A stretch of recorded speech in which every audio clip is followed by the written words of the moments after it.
লালমনিরহাটের পাটগ্রাম উপজেলার বাউরা ইউনিয়নের সফিরহাট এলাকায় রাসেল সিড ভুট্টা কোম্পানির মাঠ দিবস অনুষ্ঠিত হয়েছে। হাইব্রিড সম্রাট জাতের ভুট্টা বীজ লাগিয়ে বাম্পার ফলন পেয়েছেন কৃষকরা। আমি মোটামুটি 5-7 বিঘা সম্রাট ভুট্টা লাগাছি। ফলন মোটামুটি ভালো।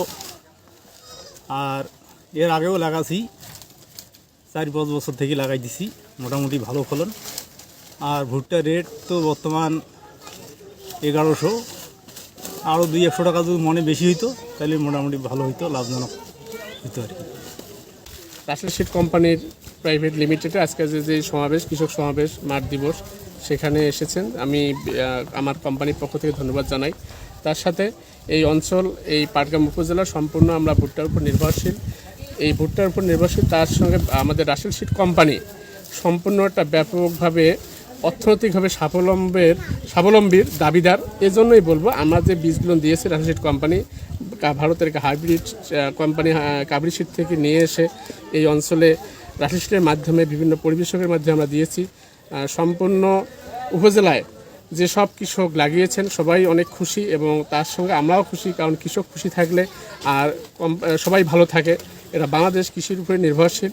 রাসেল সিডের কয়েকটা জাত আছে, যেমন সম্রাট, বিপ্লব 555, আসল মণিমুক্তা, আবার খরিফ মৌসুমে একটা জাত আছে, সেটা হচ্ছে নিউ সুপার, সেটাও অনেক ভালো। তো এই অঞ্চলে আমাদের খরিফ মৌসুম হয় না, সম্পূর্ণ রবি হয়। রবিতে আমরা সম্রাট এবং বিপ্লব 555 আর আসল মণিমুক্তা দিয়েছি। যেসব অঞ্চলে, যেসব গ্রামে, যেসব কৃষককে দিয়েছি সবাই অনেক খুশি, এবং তারা 40 থেকে 45 মন ম্যাক্সিমাম কৃষক পাচ্ছে।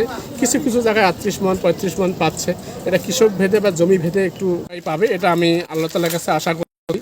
এবং তারা যদি 40 মনের উপরে ফসল পায়, আমি মনে হয় যে পরিমাণ তারা খরচ করেছে, আমি মনে হয় যদি অর্ধেক খরচ 2 ভাগ করা হয় তাহলে অর্ধেক লাভ হবে, এটা আমি আশা করতেছি আর কি। আর দাম যেটা আছে আলহামদুলিল্লাহ ভালো আছে, এবং দাম অনেক উদ্যোগতি আছে, প্রতিনিয়ত বাড়তেছে। 1200-র উপরে হলে কৃষকরা অনেক ভালো থাকবে।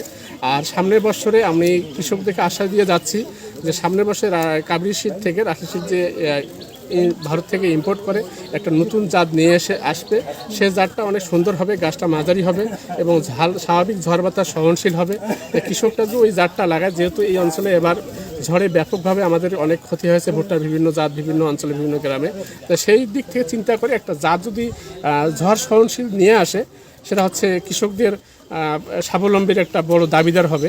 তা আশা করি এই জাতটা নিয়ে আসলে আমরা সামনে আপনাদের মাধ্যমেই তাদেরকে জানিয়ে দিব, তারাও জানবে এবং তারা লাগিয়ে অনেক ভালো কিছু পাবে।